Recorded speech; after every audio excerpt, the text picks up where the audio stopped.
Hi everyone, welcome to week 3 for RES 312 Education Theory and Practice. Right now I'm just going to go to our news and announcements so you can kind of see what we got going on this week. And I'm just going to highlight some of the key areas because I know that you can read. But for this week we're going to be focusing on evaluating and applying teaching methods that are guided towards establishing goals for teaching, recognizing the subordinate skills, and the steps to a learning assessment. And then you can see here, these are our objectives that we're looking to meet for this week, which is kind of appropriate for what we're doing this week. We do have some readings and videos. You can see you have one document is called Instructional Design. It's the 9 instructional events that correspond to the learning process. You also have this Systemic Design of Instruction by Dick Carey. You have another, The Learning Theory by Dave and Becky, and then 2 videos. This is an excellent video, kind of contrasting, comparing and contrasting learning outcomes and learning objectives. Extremely informational, maybe only about 10 or 15 minutes long. And then this one here is on Robert Gagne. Super informational. Kind of give you a little bit of background, who he is, why we follow him, his start in this field as a psychologist, and how it applies to what we do in the field of respiratory with our patient education. So definitely take a look at that because you're going to want to have that information when I talk about our option 4 down below. We do have a discussion post this week. And this week you're going to be talking about learning theories by Robert Gagne. And you can see for a clinical learning activity such as the use of an MDI, which of the categories would be utilized. You're going to explain the significance of the category and categories chosen and how it's relevant.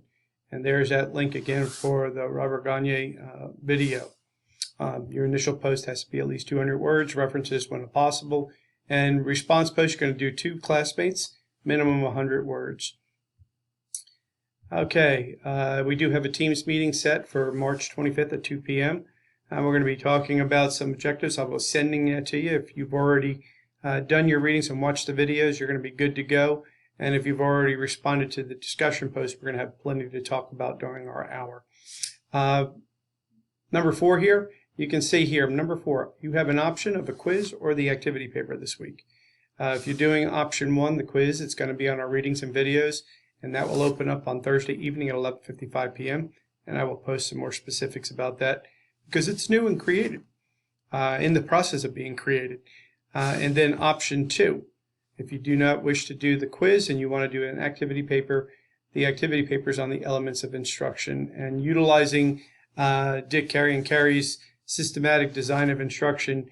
You're going to review the verbal elements and the intellectual psychomotor skills and attitudes. You'll see the PDF that's attached. You can follow that.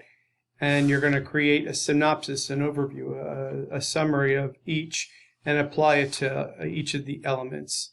You will have to find some references, 2 references, reputable. So that means you're going to maybe not want to use Wikipedia, but your papers have been good, so I don't need to worry about that too much. But if you have a question, you always know you can reach out.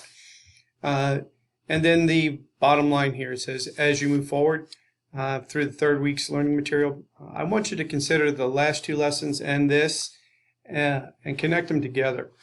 Consider how this information, objectives, outcomes, Bloom's taxonomy, all of this together apply to you. You know, the floor therapist, intensive care respiratory therapist manager. How does this relate to you? Or maybe you feel it doesn't, that you don't need this stuff. This is just for teachers. But I do challenge you to look at this and see how you can apply it to what you do. This newly learned knowledge will be able to enhance your patient care and the way you work with your fellow coworkers. If you look for those opportunities of actual applying, it'll actually help you also to make that information now part of you. Kind of going back to the learning styles that we talked about with the memletics. So if you have any questions this week, feel free to let me know. Shoot me an email if it's something really urgent, feel free to go ahead and give me a text.